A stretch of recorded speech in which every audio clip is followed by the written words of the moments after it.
All right, welcome back, guys, to another episode of Sled Stories. We are sitting up at East Branch Camp in Pittsburgh, New Hampshire, with a very special guest.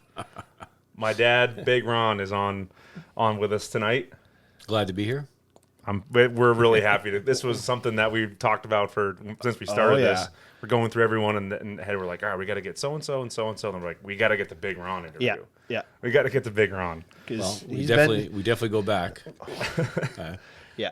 And it's not as easy to get everything up here in the equipment because, as you know, we have to ride in. Yeah, obviously no one can see this, but all this equipment had to be put in a hard shell and on the back of a sled and brought in, and all the food and everything there's nothing. Yeah. There's nothing here. We're not driving. We're not driving here. This camp is really going to camp. You don't drive. You can drive your truck rarely, but that's been a while. Like you said, it's like a 6-year rotation. It's been long. It's been longer than that, right? I think it's been longer. I think the new ownership of the land, I think things changed, so it's not as regimented, So. Yeah. I think, would the last time that we were able to drive up here wasn't the pull your recoil off of the M1000 in the front? Was that the last? No. I think actually the jack time might have been that time. The jack time. We had trucks here for jack time. Yes, we did. Yeah. Do you remember the jack time story? Jack time? No, I don't. We were gonna not say this for Justin because he's in the room right now. We had a previous conversation. So Jack, do you remember that time that we came up riding? Yes. And it was Max's coworker, boss. Boss, Boss at he the had time. the incident. Yes. Yeah. Or a situation. Situation. Yeah. So he recently had a vasectomy. Okay.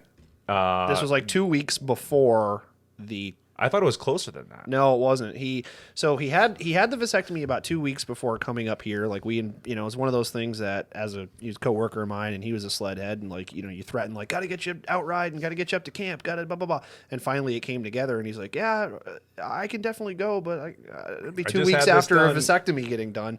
And I guess I don't want to say he had complications or whatever, but his healing took a little longer. Yeah, he wasn't quite ready to go. Ready to go, but he did go see his doctor, and they signed off on it and said it was good to go. And turns out it was not. Yeah. I remember we were down on Indian Stream down here, and we were riding.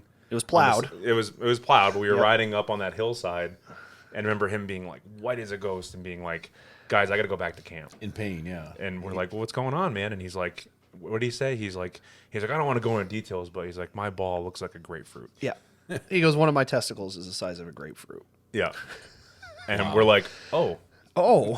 And then I remember him saying, which way's camp? And he took off. And I remember coming back, and we came into camp, and he was sitting in the old chair next to the stove. Do you remember that? Yeah. And he had the blanket over him, and he was just freezing cold. And it was 90 degrees in here. It was roaring hot. Sitting next to a roaring stove, and he was freezing, and we're like, man, this is not good. You should probably get out of here. And remember, we tried to have dinner and whatnot, and he stuck it out. But he stuck it out that night, and then the next day we made the executive decision. We're like, actually, no, we couldn't technically ride. We parked down at the bottom because this was plowed, but there was no parking. We couldn't block the road up. The trucks so were we were down like, there, we don't care about that. We're going to go get the truck, and we're going to get his sled, and he's going to go out of here in a truck. He's not riding out because he was... you can imagine... He was in a bad way. He was in an incredible. I can never imagine trying to ride a sled with that going on. After that, nope, not worth it. Yeah. Not worth it. Yeah, but so give us a little background on just we could start with you snowmobiling as a kid and when you first started to snowmobile, your earliest memory of snowmobiling. Yeah, I told you guys before, the 69 was the first Arctic Cat that we got, and. Were there at that time, what other brands or what other options, or was it just Arctic Cat was? Well, no, I don't know how it settled on that we started with Arctic Cat. Obviously Ski-Doo was, I'm sure, out there, you know, but, we just, my old man just bought an Arctic Cat Panther, I think, was the first one. Yeah. And, we started snowmobiling. We started snowing all around, Massachusetts and up here. Yeah. Fast forward, one of the first times, and I told you this story before, one of the first times I came to Pittsburgh was with me and my father.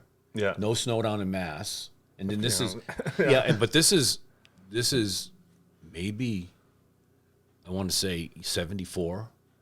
And there was some people in town, some old timers that used to come up here and had camps up here. Yeah. And he said, they snowmobile up, and so we're driving all the way up, no snow. I'm coming up 91, no snow. All of a Still sudden, no snow. We get closer, there's snow. And so that was the first time in Pittsburgh was probably 74, 76. Yeah. And you stayed down at the north? I don't even know where we stayed that time. I mean, that was a long time ago. I don't even know. I just remember there was I don't know if the club had a cookout, but there was like a steak feed. Yeah. Out in the woods somewhere. And, all the snowmobiles rallied around and had a steak feed and snowmobiled a little bit. But you got to go into how Grandpa used to sell snowmobiles. And you were telling me that story the other night about going up 91 and getting a delivery at the border. Tell that one. That was a good one. Yeah. Now, I've tried to remember exactly what it was. There were 2 lines of snowmobiles, and for the life of me, I can't remember which ones, but they were made up in Canada. And he got this crazy idea he's going to be a distributor. Yeah. Snowmobile dealer. A snowmobile dealer, a distributor, to sell to dealers. Yep. And he bought a building down in Massachusetts, and anyways, the story that I told you was we were heading up to get a load. We had a tractor trailer, flatbed tractor trailer, and heading up north. And one thing I can remember is we were going through. For some reason, he was coming up this way. So he's going. I don't know if he's going to Shorebrook or where we were headed. Yeah. But I know I was telling Ryan we stopped at Newport. And I don't know, he had promised me something. Oh, I want to get you a piece of Boston cream pie and everything. And as a kid, I'm all excited. Well, the banks are... How old are you think? Yeah, this was probably 12. Yeah. So you were a puppy. Yeah. And so, we getting out of the truck, the banks were so high, I jumped out of the truck, but I kind of lost my balance against the bank, and I put my hand right on the stack. Of the truck. Right on the stack. It's just glowing hot from driving up the road. Yeah. I can remember the guy inside the diner or whatever, hey, some ice and everything else. But yeah, so that was one of my memories of snowmobiling. Early snowmobiling memories. Early snowmobile memories. But you made it back with a tractor trailer load of we're not sure what brand, what they were. Yeah, we can give you an update on that. But needless to say, they're not around anymore. Yeah. Yeah, and you said you had them down at the Debbie Wong's building. Yeah, in Ware, Mass. Right. I don't know if anyone knows where Debbie Wong's is, but we're not anymore. But Debbie Wong's is gone now. Yeah. But it was there for 30 years, and they bought it for my father, and but they were all stacked in there. And how long did he have how long did he do that? I think he tried probably 2 or 3 years. Okay. He had a couple friends that were salesmen. He used to go out to places and try to sell sleds to dealers. And. I mean, I as a young kid, I covered the office a couple times, but not much more than that. Yeah. That was back, we were touching on the other night, that's back when it used to snow regularly in Massachusetts, and you could actually, snowmobile down there. And then now it's the line is moving. Yeah, I mean, I don't want to say it, but sadly, I've been through this already where there's been a snow drought or a change in the, the environment. And down there, used to be always enough snow to snowmobile. Yep. Always. We used to go to town and do a lot of night riding and town to town, and he used to stop his work of building and used to plow snow and snowmobile all winter long. Yeah. If he wasn't plowing snow, so. Well, you made a good point about it. It's like when you have those droughts of snow, especially for a couple years, and the trails that are there don't get used. All of a sudden, the desire to upkeep them, the and clubs that's break when you down. The people get older, and they say, "I'm not doing that. I'm not. Why am I going to put in all this effort? You can't even use them." And I think about that back at home because, around us, Franklin County, Chittenden County, they didn't open a single trail this year. I got to give kudos to all the people and all the clubs, because it's a lot of work. Oh my God, it's crazy to say. Obviously we're up in Pittsburgh riding today. I think I saw 4 groomers. Oh yeah. Today, it's big they're business. grooming. They're everywhere. doing the best they can. Yeah, that groomer's already been by the camp here, and the trail's right outside here, and it's already been by 3 times since we've been here. Yeah. We've been here for 2 days. Night. Yeah. Yep. And which is usually they groom once a weekend, but they've been by a lot. Yeah, I mean, again, to all the dedicated club people, you see all the signs. That kind of blows my mind. It's like someone's got to go out there and stake that sign. Yeah. And in Vermont, they do a really good job on, showing exactly where the trail is. Nobody wants to, go off trail. Yep. And the landowners don't want, off trail riders in their fields. And so there's a flag every 100 yards, where the field is. Yep. And so somebody's got to put that in, and somebody's got to take that in every year. Tony's done that for a while.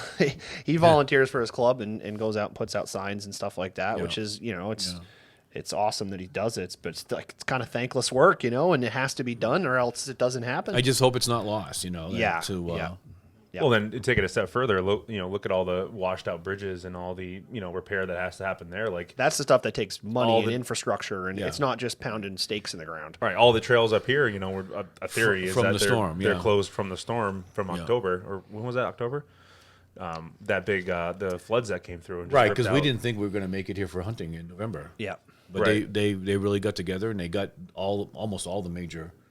Culverts replaced. Yeah, it was. It might have been earlier than that because it was right around the Murphy Steakhouse steak feed. Remember? Yeah. Because that's when we came up here for that, and then we went for rides up here, and that's when they had just fixed the hairpin by Chapel's camp down there. Yep. Yeah. Because that was like with a 6-foot ditch for 100 yards. Yeah, the whole middle of the road was just gone. So it was bad. That was our theory about the trails up here being closed over to the east side is because there's bridges washed out and groomers can't get over and whatnot. But, so were you you obviously Arctic Cat was your first snowmobile and then dealer for something else, and was it always Arctic Cat? Did you ever mix anything else into the fleet, or is just never? Just no again. Easy now, easy. Just a question. Just the ones that they he was going to sell. Yep. But no, all Arctic Cat always. Yeah, and then and then obviously Uncle Ross, Uncle Glenn, you guys all had Arctic Cats, and right. We all, and I mean, I rode, I rode a lot in those younger days. Yep. Then I get married. Have kids sitting right next to me. But I really did let it go. I let it go for quite a few years, but I remember going back up to we had a camp in Brookfield, East Brookfield, Vermont. Yep. And my brother Glenn had just got a Arctic Cat. The Powder Extreme. The Powder Extreme, the 900. No, 600. That was a 600. Yeah. 600 triple. Yep. Yeah. Right.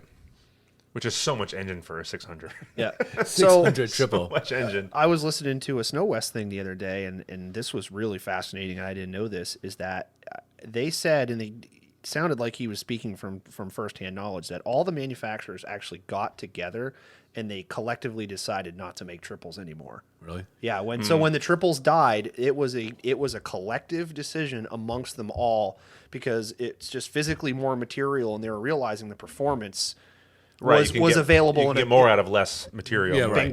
Bingo. That's it. And then because obviously with a triple, you have balancing issues, and I guess reliability was a big thing on them and whatever. But you still see plenty of greasy old triples on the trail, and it's awesome. But I thought it was really fascinating. You can see the writing was on the wall. Yeah. I'm so sorry I got rid of because I saw that coming. We knew that was going to come, and so before it ended, I ordered a 1,000 mountain sled. But yeah, to take you back was when I remember Uncle Glenn got that sled. Oh yeah, that story. And I was that picture that at your camp at your grandfather at my grandfather, your dad's camp in Heartland, Brookfield, Brookfield. Like standing outside, I remember. I think we came up because he bought the new sled, and he was like, "I just got a new sled come up." That's probably So why we were there. So that's what drew me back in. Right there when he that weekend. That drew me back in to say, okay, it's time. All it took. It's time for me to get back in. I mean, I took probably a 10-year hiatus from snowmobiling all the time. Yep. And right, so I went up to Guru's. Yep. In Gardner. Athol. Yeah. And what'd you call me? And ordered a 600, or he had one there. I forget exactly what it was, but I got one just like that. Yeah, which the timing makes sense because that was in 1997. Yeah. Right. So if I was born in 85. Yeah. So that's a 12-year break, and so that was in 97. So you bought the same sled as Uncle Glenn. So you guys both had 97 Powder Extreme. Yep. And that's when the And then 2 years after that was Dave down at Granite State, which you can tell. Oh, you can tell that story. I saw Dave today. Which is crazy that he saw Dave today. I saw Dave today, and did you hear that? Did you hear that? So here we are talking the dates and talking those dates. Yeah. And you saw Dave today. And I saw Dave that today. Is unbelievable. And you bought a sled from him 20 years ago, more than 20? that. It was in 1999. Yeah. So that's 25 years. Yeah. Yeah. That's crazy. 25. Yeah. Yeah. That much time is. Well, I mean, I don't know if you guys want to hear that story, but there's a story there. Yeah. Yeah. Go ahead. Yeah. That's what this is. That's what we're doing. There's definitely a story there where I ordered a sled from Dave, 440, right? Z440. Z440, and that was going to be your. So it was awesome. Your Love that sled. your first sled. I was. There's another story too. We'll go with. There's another story that goes with that. When I was 13. I was 13. When you and your coming buddy down- rolled it over, right? When you're coming down the dam, and yeah. But anyways, Pretty much what we saw down at the trail earlier today With a rental. when someone dumped the rental right down by Depot Camp. It was pretty much the same thing, but I had my was other your 13-year-old buddy, sled. yeah, behind me, and it was a brand new sled, Ryan. Yeah, it was. And you put it all back together, but then I don't know. I said, what? no, what that happened? thing it never broke. It flipped all completely over as handlebars. Yeah. Because I forget what trail it is. It's one in Pittsburgh coming down towards the dam. fire station. Yeah, after the dam, you were coming down that. The steep hill that goes yeah. right to the road, and I'm coming down. It's icy, whatever, and I'm like locking the brakes up, and all of a sudden It goes sideways. Yeah, Catches. My buddy Derek's on the back, and all of a sudden it just slides one way, and then it caught and Plunk, plunk, flung plunk, us plunk, plunk. somewhere. But the whole thing just went just over the handlebars, and either one flip or two flips, and then landed back on the skis, and It was good to go. so it was good to go. Right. But I was like, huh, so that's how it happens. So So anyway, back to how you ended up acquiring that. acquiring the sled. So the sled was ready to be picked up, and Ryan and I decided we're coming up here for the weekend. You know, obviously, whatever, winter time. So remember the bad ice storm on 91? Oh yeah, like at the Brattleboro border, like way down At the and lower we're at the Mass border, they shut down 91. I mean, completely shut down 91. Which is that's super rare. Yeah, I mean, there were cars backed up. It was just all, and I forget how far it went, how far they shut it down. and it was like freezing rain and just like Yeah, so I mean, hours. crap. Cars were stopped parked for hours. They just wasting time. shutting down. But and we still had 4 hours or whatever to drive. right. We still had 4 hours to go to pick up the new sled. Well, we finally, they came with the sand trucks or whatever, and they opened up the road and finally got up here, and we went to the eatery. Ray's, the Yep. eatery. The eatery, that place was so cool. The eatery, and we R.I.P. popped in there. R.I.P. Yeah, popped in there late at night, and we told him the whole story. He says, "Yeah, why don't you stay here?" Yeah, because we had a hell of a night ahead of us. Yeah, because We would have had to have ride double double, yeah, on to the camp. Powder Extreme all the way here. Yeah, at whatever midnight or whatever time. Yeah, whatever get time into the it camp was. and then drive double all the way back down the Right. next day to get the sled. So it was like it would have been a schlep. hike. Yeah, Right, so he said, "Yeah, just go. We got rooms upstairs," and we went up, took a bed, and slept there overnight. Oh, that's when his dog scared the shit out of me. Yeah, big Doberman picture. Yeah, I was. He had like a bunk room upstairs. So I'm laying in the bottom bunk, and you were in the bathroom, like, brushing your teeth, getting ready for bed. And I'm like, I'm sitting there, I'm just looking around. And all of a sudden, the door just opens, and this Doberman Pinscher, like I'm talking Big Snoop boy. Dogg video from Yeah. comes in, and with the pointy ears, Yeah, and just yeah. walks like right. I'm like just landing like I'm like 13. He walks right up to me and just like sniffs me. I'm like, oh, good dog. Hello, good hi, boy. doggy. The whole house is sleeping, and if you rip me apart right now, no one's gonna hear. And so the dog just walked out, and I was like, and then you came back in, and you're like, what's going on? I'm like, you didn't see that dog that just came in here? That's funny. So they were really nice. That next morning we head over to Dave's. We pick up this new sled. Yep. Yeah. That was I love that sled. Yep. I rode that sled. You rode that sled. I rode that sled for like a year when I first got like. I don't want to say I got back into snowmobiling. I never really was into it until I met you guys. But like, that was the first time I came up here, and you're like, Yeah. "Oh yeah, you can ride the Z440," and I'm like, "Hell yeah!" We got pictures. Yeah, because that's when you We bought did your, we did the border that day too. Yeah, yeah, yeah. which was like going 0 to 100 in the sense of snowmobiling. Yeah. Especially on a Z440 that's got a track that's like Half inch. 3/8 inch track, not picked, not nothing. Like it didn't go anywhere in a hurry, And remember especially how- off trail. Remember how much trouble that 440 gave us like later on down the line, and it was just really water in the gas. Dude, that day we pulled the bowls off of the bottom of the carburetors on the border. Yeah. And we were dumping them out, and then we thought it was the throttle. It was the throttle safety switch was the screwed throttle up, was messed up. Yeah. but also it just had bad fuel just Yeah. from sitting. It's, right. Yeah. But and then you got your 2002 Mountain Cat 1000. Yeah. So then you got that sled, and then I What a- rode the 600, your Powder Extreme. What a beast. And then that's when the Z was, kind of an extra sled. Yeah. Yep. And then Max came up, college Yeah. time, whatever time that was. Yep. Lauren used it. I I just want the grips from the Powder Extreme on every snowmobile I own. Dude, those They would burn you through Yes. your gloves. It doesn't matter. It's cold out right now. It's really cold, and I got to ride back to my camp tonight, and I'm not exactly looking forward to it, including everyone else with me. But that thing, your hands cold is not a problem. Nope. Never. Yeah. No, you're right. I kind of forget that you brought that up. But yeah, that they would smoke. Uncomfortably hot. I forget if it was that sled or my O2 Mountain Cat that actually burned the grips. Do you remember that? The grip. That was your O2. I It think burned it a was- hole. You're like, wow, it's hot. Wow, it's really. That's the day we went to Rangeley. It burnt the Oh, whole. yes. On the way back Yes. from Rangeley, Yeah, you're like, it's Rangeley's hot. far. It's hot. That It's Rangeley- really hot. That That Rangeley's far. Yeah, that Rangeley's far. Yes, because I remember driving and I'm like, man, my right hand is like hotter than like I can't. As I put my hand up, I could just see a little ember in the grip. Like it must have been the wire was just breaking. Yeah. and it was just arcing and melting, and it was just melting the grip. I go, okay, and then everything went out, Made a and then I little- had no grips. I had no heater. Yeah. And It went from great. it went from burning my hand off to nothing. It put a hole in your glove. Oh yeah, it burnt my Yeah, glove. so it and was everything. it was burned the breaking glove. down. Yeah. And then we went all the way to Rangeley, and I froze my hands completely off. Yeah. That was the first time we had Chet up here, period. And second time he'd probably ever been snowmobiling in his life. And we're like, yeah, we're just going to do this ride over to Rangeley because that was open reg weekend.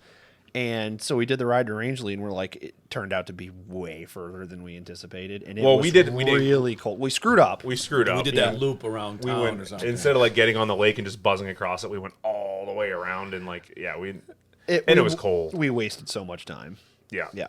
It was really cold. Was that the first time we saw Gary and Dan, yeah, that was. I think that was on the way back. We got cross or paths. we were going. I think we were going there. Okay. Yeah. I think And we were going, were- and they were like coming out of Rangeley to go ride. so somewhere. randomly, we were just like off the side of the trail in Maine, like going to tear up a clear cut or whatever, and like in the middle of nowhere, and we're like, Ryan's like, I think that's Danny, and I'm like, holy shit! You Like, talk about a small word story. You know, it's just like in the middle of nowhere. in the middle of like that trail isn't exactly even it's not even a popular trail like that back and forth, which doesn't even exist any longer. I was talking to your dad about last night about how Tucker Carlson bought Bo's Buck. Oh yeah, Yeah, so now that trail's not there anymore, which really stinks. But like, yeah, it's just Wow. strange. yeah. Speaking of that, it's like you were mentioning that the border cut, like up here from the border cut, the couple times that we rode it, and it was like unbelievable. Yeah. Remember a couple times where it was like untracked. Yeah. You know, there's relatively few stumps, like it's Right. pretty well like cleared Reasonably safe. and maintained. The big hill was super fun, and now you go up there, and if you don't hit it on the day of a storm, it's smoked. completely tracked out. Yeah. Really, so it's a popular thing. Yeah, with someone's everybody. that's someone's. So Ron, I yesterday Tony and I went for an afternoon night ride when I came down to see you. Yeah. And we went the upper Hall Stream and then up and over and around. And that corner where you almost broke your wrist, that Oh, spot yeah. we're talking where it goes to Pine Street, Yeah. that version of Pine Street. Yeah. It's like a trail through there. Really? Yeah, so people know now. They just go get to the border. They go straight at that corner, and I didn't follow it obviously, but it only goes one place. Yeah. Right, you go up there and you bang a left through the little Yeah. pines, and That's then We not haven't where, done that. That's not where we went to hot dogs with Derek. No. Not no, that's like over by Hall Stream. That's like way over there. Yeah. But yeah, you know the little dink trail to the left that goes through the Jack Pines. Yeah, to yeah, get yeah, to the yeah, border. yeah. I bet you that's grown in so thick now, though. I thought you went on that. the I was other just day. there yesterday. I was there yesterday. No, I didn't. No. Oh, you did go out there I did the yesterday? loop. I did the loop yesterday. Oh, you did. Okay. And so there's a big barricade there now. Oh, is there? Yeah, and it's flags up and everything else. Big, Oh, big no barricade. shit. Yeah. So they know people are going out there and doing it. Right. But I guess riding the border cut, I've heard. I guess I don't know for sure, but like riding the border slash is okay. You're allowed to do that. Yeah, I don't know. I mean, Never been legally, caught. Never yeah, been. no, never been caught. Never I don't- ran into anybody. I don't want to but, know. I you don't want to find out. You Yeah. know, but We used to go up there a lot. yeah, Up there a that lot. was yeah, that Derek was when way back in the early days. yeah. That big hill was a lot of fun to rip up, and then the next big hill with the little. Oh my God, we're Chet. Chet. Oh, Chet. Chet. So the second big hill. So It's a big hill. The first one that it's steep, and then it kind of goes around the ridge, and then it drops down. But the second and the one's- real steep one that's like With the little it's- houses right there. the little Yeah. like little hunting cabins on top. We go up there, and I don't think you were there with us. No, it was just that the one three of time. us. It was just me, Max, and Chet. So we go up to the top. We I actually remember went, hearing the story. we actually went around to the top and rode down it. Yeah. So like He I made think- it up. He made it up. I think Max Rye, we both went down first. And we're like, Chet, just roll off of it. No gas, no brake. Just let your sled coast. Because when you drop off, it just drops off. It's very steep when it drops off. Yeah. It's like, it's very steep. And but just steer. All you gotta do is steer. So he was super nervous. We're like, just coast. Just let your clutch engage and just roll over it. So what does Chet do? He doesn't do anything. He doesn't steer. He doesn't do anything. He just rolls over it and then just right into a tree. Yeah. Like 4 feet. Boom. Right off to the left of the trail and then bam, right into a tree. Just blows apart the side. And at the bottom, we're just like in awe, like how? Wow, how? How? God love them. So. But it's funny you talk about riding the border cut and then whatever it's like when I don't want to sound like the pioneers of it, but when we started off trail riding, which was because of you are the catalyst to Sled the East in the sense of backcountry riding. Catalyst. This is where we ride. This is where we ride. Yes. Like when we started doing that, there wasn't anybody else doing it. It's not like today where everybody they're trail riding mountain sleds, and right? And all they want to do is get off, and they're taking every little bit of fresh snow, logging roads, all of it. It's all like when we started, nobody. I mean, you would never find some of the honey holes that we have now. You would never see another person in a million years. No, and and I have to give that to maybe Uncle Glenn. Yeah, but, for sure. To come up here and and again by the motto of Sled the East is adventure. It's all an adventure, Yep. You can ride the trails. You can have, obviously can have a lot of fun and that, but to the adventure of the unknown. Let's pick a logging road, pick a road or a path or whatever, an opening, and just see where it goes. Right.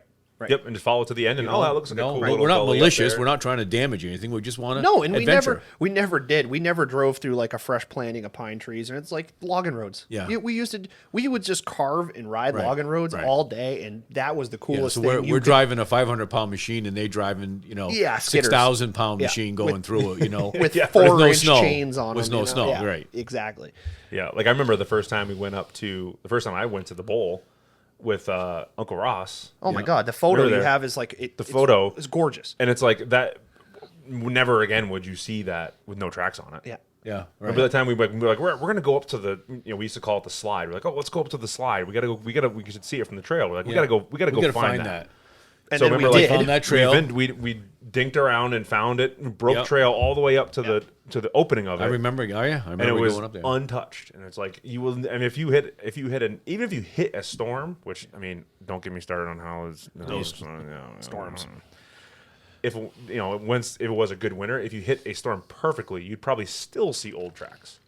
In that photo, there's not one track on the whole thing. There was nobody doing it. Nobody doing it. Nobody doing it. And realistically, when we used to go there frequently, the snowmobiling technology wasn't what it is now. It wasn't set up. You wouldn't want to try to ride that with the best mountain sled at that time. You still couldn't ride it. Can you imagine trying to do that with the 1,000 triple, God. all that weight pulling you downhill, gravity? Yeah.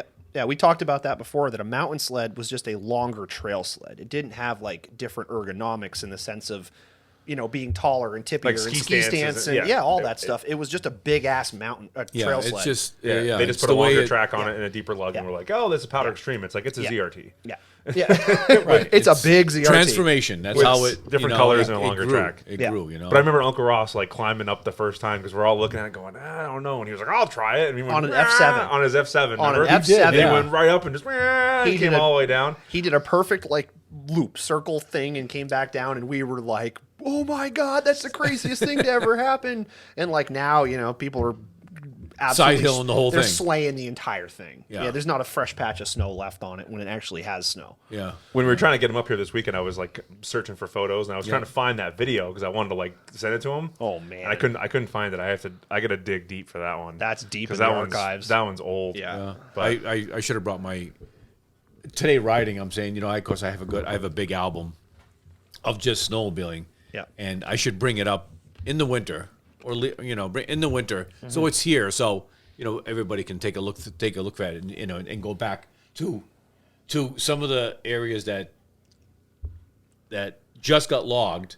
Yep. And when you were there first, we were here first, and when we first started snowmobiling, they were just little jack 4-foot pines. And you could ride it. We were riding through it, and now it's a forest. Now it's forest, and they logged it. So it's 30 years. You know. Yeah, it's like we've seen like the full cycle of right. logging. Like I remember when that was first logged. Right. Now I've been here so long. Right, because they used to not plant trees, but they used to get people in here during the summer to thin them out, so they would grow. They weren't so packed, because they used to be like suckers and junk trees, and stuff. Thin them out. They'd go through, thin them out, and then you get whatever an 8-inch, 10-inch tree, and they're cutting it. Oh, we got to tell this story about going back to the camp here. Tell the story about when we were coming snowmobiling up here and we turned the corner and the lights were on. Tell that story. Yeah. That's a good one. Yeah. Yeah. It was Uncle Glenn was with us, right? It was Uncle Glenn. Yeah. So obviously we're coming up here for the weekend, and the three of us. Did Uncle Glenn come later, or was he? No, he was. We came first. No. It was. We were all at the same time. We were all the same time. It was late. Yeah. It was probably 11, 12 o'clock at night. Right, and the lights are on, and it's just like, what the hell? Yeah, so we're coming in full gear, full food, everything. We turn the corner and the lights are on. Riding in. Right, because we have 5 members of the camp, but we're the only members. I'm the only member that comes up here in the winter. Right. So so to see the lights on. Why the hell the lights on? Why the lights on? And so my blood starts boiling for sure. And I just kind of bust in here and say, what the hell are you doing here? No, you didn't say that. You didn't say that. You said, what the fuck are you doing in my camp? No, you're like, this is my camp. What the fuck are you doing here? Get the fuck out. And you started to come because they were sleeping. Yeah. And it was like father-son. Yeah. Yeah. And they were sleeping in the back room over there. And you were like just dong, dong, dong coming in. Like, didn't you say Glenn rolled with the heater too? He always came up here with his 45. Yeah. He was like, Ron, should I get the heat? Should I get the heat? I forget what you said, but he was looking in his backpack for it. Well, he was ready to go. It was quickly diffused, because he said no. Chris, one of the other camp members, said that we could come up here, and I said, he thought the firing squad was coming. He was just like, whoa. Yeah. Chris said it was okay for me to use the camp. You know what? As strange as it was for you guys, can you imagine when you guys busted in the door? They're like, they must have shit. And he was sleeping. They were like dead asleep. All of a sudden, dead asleep, and someone comes in like, what are you doing in my camp? Yeah. I did come in hot. Yeah. As anyone would. Yeah. Yeah. That was so, anyways, it was quickly diffused, and we ended up riding with him the next day. Yeah, we hung out with him. We were friend, not foe. Yeah, it was fine. But it's that instinct, that first thing is like, what are you doing here? Yeah. This is my place. Like, why are you here? We've had, especially where this place, like, we are so far from anything. Right. We are way out. We had funny things too. I think someone did bust in at one point, and they left a note saying that their sled broke down, and they just came in here for warmth, or I forget exactly how it was used. Yeah, and they busted out that front window right there. Right. And they put like all the cookie sheets and like the pots and pans, and they kind of like made a makeshift like plug. Yeah. For the window. Anyways, but to keep the snow from blowing in, keep the weather out. Yeah, that's nice of them. Yeah. So we may have skipped over this, but how did you end up with this place? When did you buy it? How long has this been? I know obviously this has been primarily a hunting camp, but right, as you said, we're the only ones who come up here at snowmobiling for the most part. But when? Yeah. So I mean, the camp fame is '88. We bought it in '88 from a guy that had it for years and years. Yep. And it's a original, if you can see by the picture, the structure that we're sitting under now is the original logging camp that the loggers used to stay in like the 50s. If you have see the picture over there, yeah. I don't know if you want. So it's basically at the time it was more of a bunkhouse. Like it was very simple, right? Yeah. And it's definitely come. Ryan's going to get the photo of it for the camera, but it's come. I mean, now it's absolutely gorgeous, but it's come a long way. Yeah, I don't know if you want to see that, but I mean, chimney's still in the same place. These two windows here are windows behind us, and obviously we've added on, and the people who own the what? There you go. So again, there's that truck is 60 Zera. That's what it looked like. But that's how you used to get up here, right? 5 of you in the front of one of those.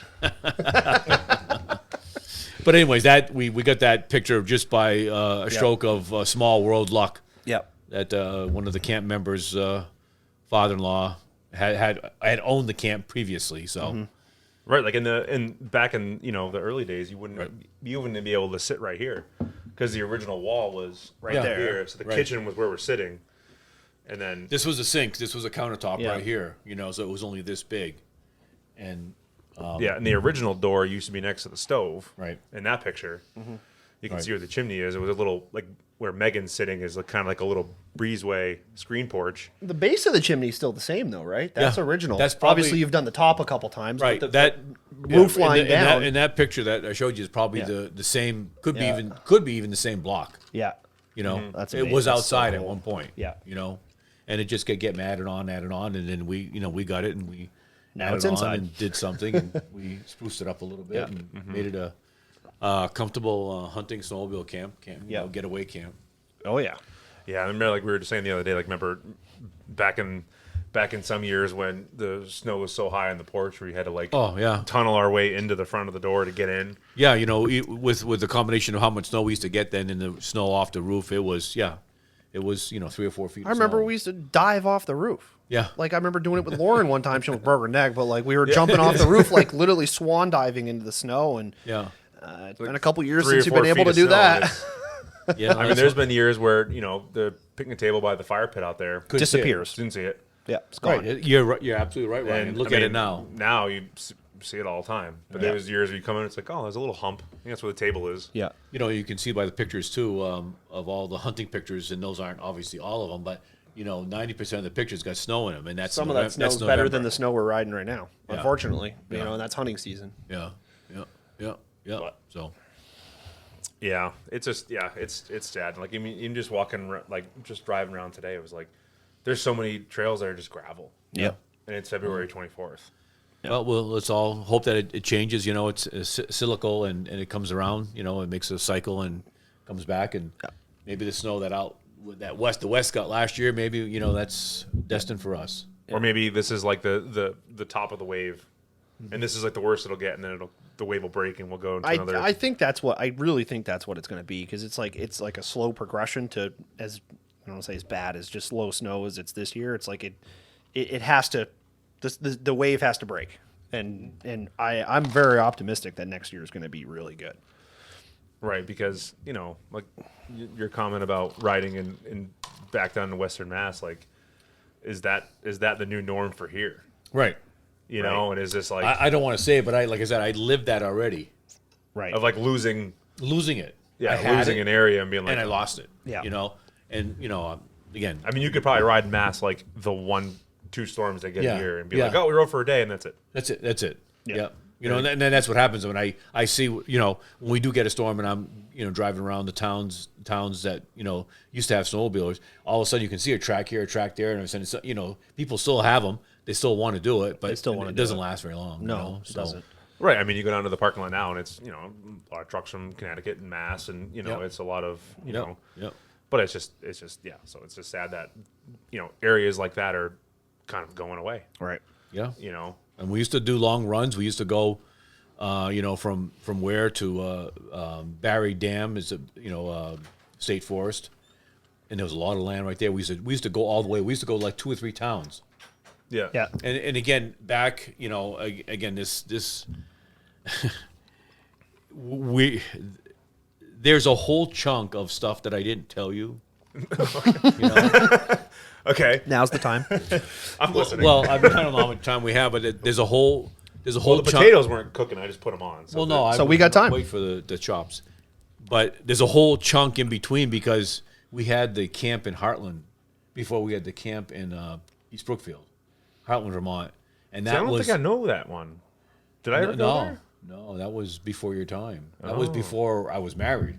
Oh, holy moly! Well, that's way before your time. Yeah, I know we're not. We're talking. You weren't even a twinkle in the eye yet. No. But I had a hunting. I had a hunting story from there that I've always told you that, but we won't get into that. But there's also snowmobiling. Yeah. We snowmobiled, and that was one of the prime reasons. It was hunting. My father bought the camp for hunting and for snowmobiling. Yeah.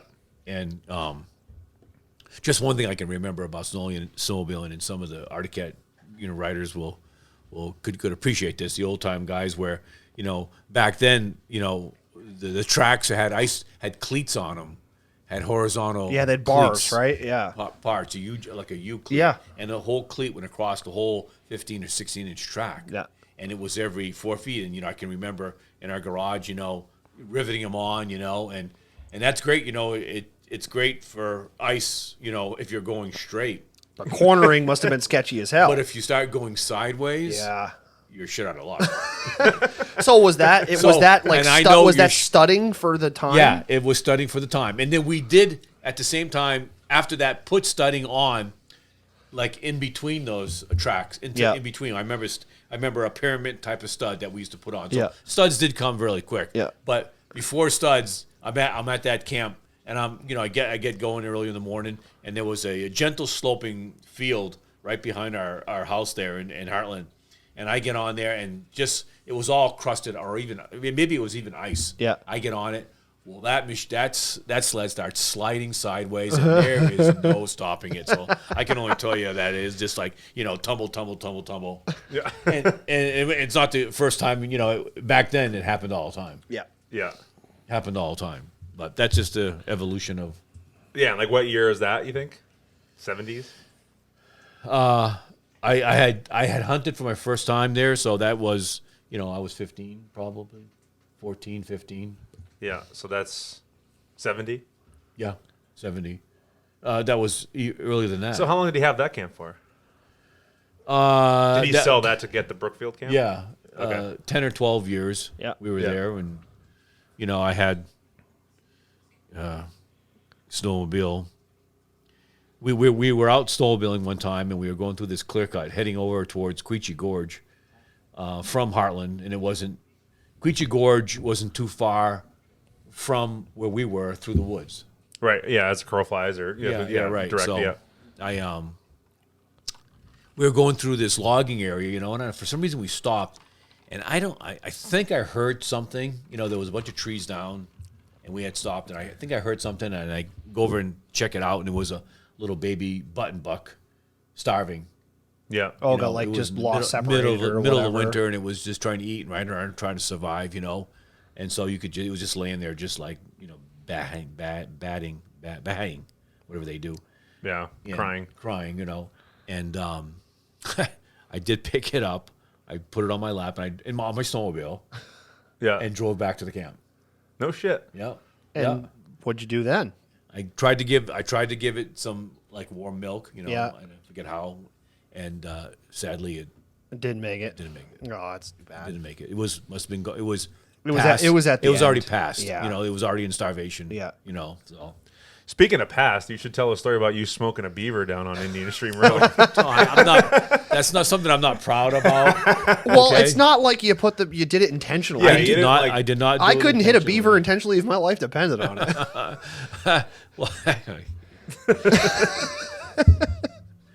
Yeah, that was good. That was a good one.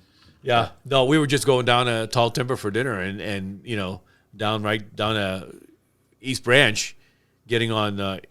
East Branch, getting on Indian Stream, and we're just motoring, and this beaver just comes out of nowhere. I mean, just nowhere. Hobbling along. No, perpendicular to me. I'm coming down the trail, and he just comes right out like a deer running, Like popped over the bank. He just comes out and just screaming across. I mean, there's nothing I could do. It was like a last second. Yeah. And I hit him. You smoked him. I hit him. Yeah, it was. It was. I was gonna say there can't be a whole lot of beaver up here anyway, are there? He was here. He was here. It was one less. Well, actually, no, because beaver. Like Terrell Pond has some beavers and stuff like that up. Yeah. And so I guess there's a lot. And there's places even there's on a Indian lot of Stream water where here, they have. so there's a lot of beavers. Yeah, there's a lot of beavers. They have lodges and. That reminds me of the story that when I crashed in Uncle Glenn right down on Indian Stream down here on the trail. Oh, remember that? We stopped.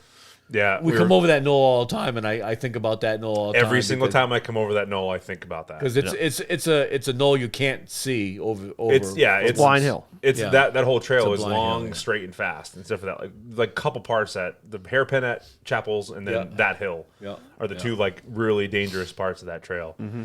And we were coming up to camp, and then you turned around. Someone turned around. No, one of us stopped right there on that knoll, No, but like you were coming. Uncle Glenn and I were coming down. I was following him. You were coming up. So we were passing each other. Okay. Yeah. You passed us, and we were going to turn around to go back to the camp.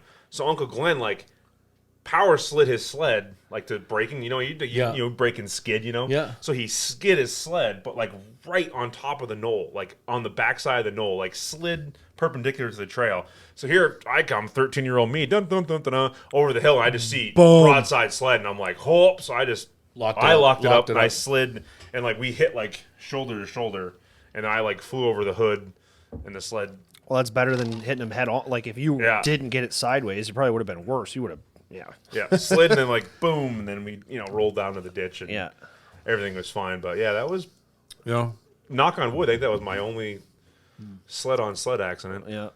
So plenty of sled on tree accidents, but not. Well, that doesn't count. That doesn't. The trees don't move. It's your fault when you hit a tree. Very true. After Heartland we moved to East Brookfield, built a camp there, and East Brookfield is in the Barry Hills area, and the snow levels were always more there, so we did a lot of snowmobiling in Tunbridge, all the towns surrounding East Brookfield. Obviously, one of the famous things in Brookfield are the floating bridge. Yep. And I had a lot of memories of snowmobiling there. Yeah. All until Lauren and I came along. Screwed it all up. And it all came crashing down. Put it on pause for 10 years or whatever it was, right? Well, we got back. No, I got back into it and came full circle though, right? Here we are. Right. Yeah, exactly. Exactly. Yeah. And most importantly, this week, I do believe you will be making a deposit, if I'm not mistaken. Putting you on the spot here, right now. You're putting the pressure because on. If you don't put a deposit on, Ryan's going to for you, or I will if he doesn't. Because I'm not to say time is ticking, but time is ticking. ticking. I would love the future to be exactly that: a trail sled. Still keep the mountain sled. Yeah. And I think for you, a crossover sled is going to be your sweet spot for you. Right. Yeah. Something that you could go off and like today. Scott Boggs. Yeah. Ride some logging roads, do the basic stuff. You could do that all day. Still go down there, make it up, make it down. You could do exactly what you did today Putts on around, a ride, putts no around. problem. Yep. Do exactly, but then when you get on the trail, you don't have to worry about overheating. You can go push a lot faster on the trail because it's got a wider stance and less tippy. I want to see, and I'm gonna probably advance a year, but I want to see a 70-year-old there today. What, a 70-year-old in Scotts Bog? Yeah. You were definitely the only one. You're definitely the only one. Yeah. But that's going to be the one. So you have until March 5th.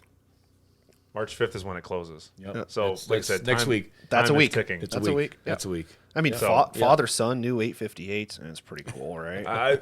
See. I mean, you're already locked in. It's too late. That's it. But you're still time. It'll have to be for another episode, but we never touched on coming up here as a family with the whole crazy cold, that one.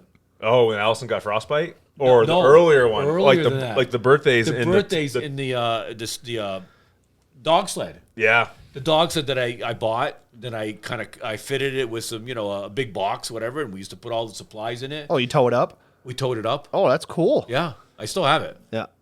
I still have it. We should resurrect that just because. Just do it just cause. Yeah. Just cause. Yeah. But it was a legit dog sled the size of this table. Yeah. It was a metal dog sled, metal rails, but it had rails and had the diagonal, the sloping sides and everything. It looked and had the platform in the back. It was a dog sled. Yeah. Pretty narrow, right? You could stand on it was a dog handle. sled. You could stand on the back, and it had a hitch. No shit. And I used to put it behind the sled, and we used to put all the gear, the sleeping bags, and how many times? You built like a plywood box for it. Yep. It had a lid and a latch and everything. Yep. And loaded in. I'll watch you come up to camp sometimes with 2 backpacks and pineapple juice, falling off the running boards, the Mai Tais don't make stuff everywhere. Sometimes it'd be nice to have that, wouldn't it? We missed that story about how the orange juice exploded in the back of your sled when we were making Mai Tais. And you had losing the spaghetti dinner on this trail behind Tom Pluto. Yeah. How many times did I lose like hot dog buns and just like You've lost a lot of things. Well, your sled name came from Ice Cream Paint Job. ice cream paint job because I tipped over. Cream. Yeah, so we were coming up here one night and like back when we used to come up here more often, we'd work all day on Fridays and we wouldn't like you would leave mass at 3-4 o'clock. Like we wouldn't even think about getting up here until midnight. Like they were always late nights. Max, on Fridays. I look at it now. I used to take my family. Yeah. Don't you ever do this. Okay? Don't you ever do this. Bad decision. But I used to take you guys again. I'd work all day. You'd leave mass at like 5. I'd leave mass at 5. Yeah. Drive all the way up here. 5-hour drive. It's god awful, 10 below or 10 degrees or whatever, and load up at the parking lot. The old Yamaha dealer. But the Yamaha dealer, we used to park there. Yeah. And then get everybody in, and so it would be just Lauren and Ryan, me and Gene, and 2 sleds, and we used to come up. Yeah. At that time of night, in the middle of, obviously cold and dark in the middle of the winter. Yep. We did that for we did that for maybe We did it a handful of times. A few years, a handful of times, yeah. And then, not to mention coming up here at that time of night, but you're coming up here to a freezing cold camp at It's midnight. cold. Yeah. And it takes a minute to get her warmed up, unfortunately. Takes a minute. Yeah, you're not comfortable until the sun comes up. Yeah. Oh, I mean, Next morning's good. Yeah. I think at least a handful of times I slept in my full snowmobile. Oh, gear. yeah. Yes. Yeah. In the sleeping bag, boots, everything. Yeah. Well, okay. Literally just laid down. One last story, then I've Here. got duties. Oh, yeah, we got got pork duties. chops coming behind. So, What about the time? So we were coming up here, and it was just Mom and I and you and Allison coming up, and I said, guys, it's going to be cold. It's cold. We had a plan for the longest time. that was when Allison came up. Yeah. Yeah. And it's going to be cold. Oh, we still want to go. We still want to go. It's going to be real cold. It's going to be real cold. Real cold. So we got up here, and there was no problem getting here. No, it was pretty, That's Pretty when routine, our I friends guess. Jimmy came and the other guy John Jones. John Jones came Yeah. up and stopped over, but it was, we have it documented. It was that next morning, Saturday. Sunday morning because we were leaving. Yeah, but what was the temperature? I know the temperature. The coldest temperature. I think it was like 42.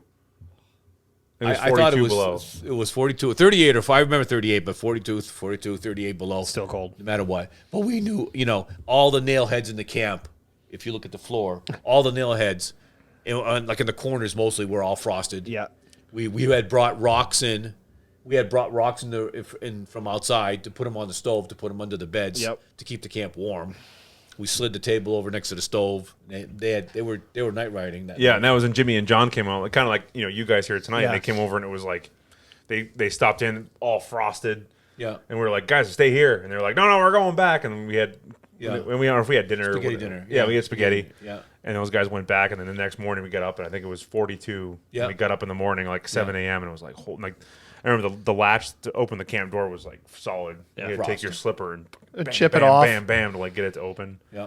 Yeah. And, Yeah. and then we waited till like 10. Right, 'cause- And that's when it was like 20 below, 21 below, Right. or whatever You're it like, was. okay, We're that'll work. Let's we go. gotta go. I mean, one of those days, it never, all day long, it was like 10 below, all day long, 10 or 15 or maybe more than that. Yeah, and we got down to the trucks. I remember Allison had my old flip visor helmet on, and she had like frostbite on her cheeks. Yeah. She's like, my cheeks hurt, and I'm like, wow. Oh, Yeah. I was boy. like, those are white, Yeah. like you. Yeah, I mean, I had my fingers get frostbite here before. Yeah. I remember she had like ice, like heat packs on her face on the whole drive home because it was like. You got frostbite how long ago was that? You got a couple of your fingers, right? Got it? I got frostbite in Dean's Den. Oh, was it Dean's Den? I got Oh, Dean's that's Den. right. It was really cold. I got that day. frostbite here where my tips of my fingers were Yeah. like leather, because the skin Yeah, died. and the it skin bothers died. you for like the next day. It's like Yeah. tingly and So that was probably the worst one. It was in Dean's Den when it was like 30 below. Was when these last two fingers. And I've got it on my face a couple Yeah. times, but nothing Nothing crazy. too crazy. Yeah. But that reminds me of that one time when we were up with Denny. Remember Oh that my time? Oh God. my God.